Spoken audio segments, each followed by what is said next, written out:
কলকাতার এই বনেদি পরিবার, যেখানে দেবী দুর্গাকে পুজো করা হয় মেয়ে রূপে। আমরা এই মুহূর্তে রয়েছি নীলমণি দত্ত বাড়িতে, যেটা অবস্থিত কলকাতার তালতলাতে।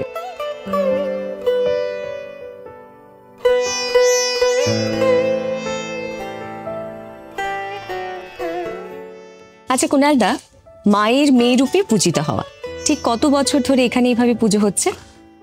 আনুমানিক 200 বছর বা তার বেশি এখানে মা আসছেন মেয়ে রূপে, ঘরোয়া পরিবেশে, ঘরোয়া সাজে, এই নীলমণি দত্তের বাড়িতে। আচ্ছা, এবার আমাকে বলুন এই পুজোর সূচনাটা ঠিক কিভাবে হয়েছিল?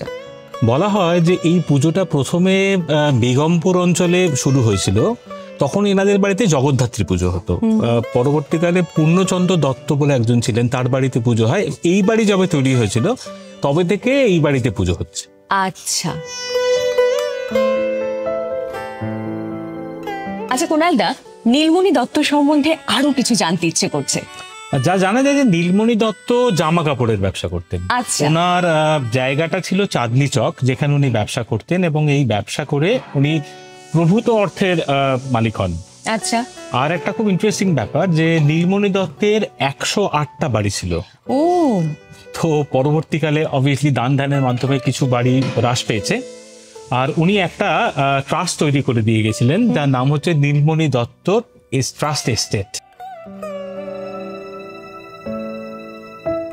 আমাদের মধ্যে এই মুহূর্তে রয়েছেন নীলমণি দত্ত পরিবারের সদস্যা শ্রীমতী সুপর্ণা দত্ত। নমস্কার সুপর্ণাদি। নমস্কার, আমি সুপর্ণা দত্ত, এই পরিবারের একজন সদস্যা। আচ্ছা সুপর্ণাদি, আপনার কাছে আপনাদের পরিবারের এই পুজোর বিশেষ রীতিনীতি সম্পর্কে জানতে চাইছি।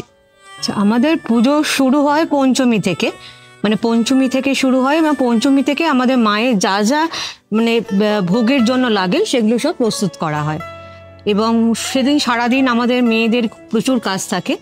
ষষ্ঠীতে আমাদের বোধন বসে, এবং যিনি সংকল্পে বসেন তিনি বিকেলবেলা স্বামী স্ত্রী দুজনে একসাথে করে এই সংকল্পে বসেন, ঠাকুরমশাই সঙ্গে থাকে, তিনি যা যা রীতিনীতি সেগুলো আমাদের পালন করান। এবং সপ্তমী থেকে আমাদের মায়ের আসল পুজো শুরু হয়, এবং সেদিনকে কলা বউ চান করানো, তারপর থেকে মায়ের ভোগ আমাদের 22টা ভোগ হয়, এবং প্রত্যেকটা থালায় 3টি করে আলাদা আলাদা নৈবেদ্য থাকে, এবং মায়ের একটি থাকে একটু আলাদা।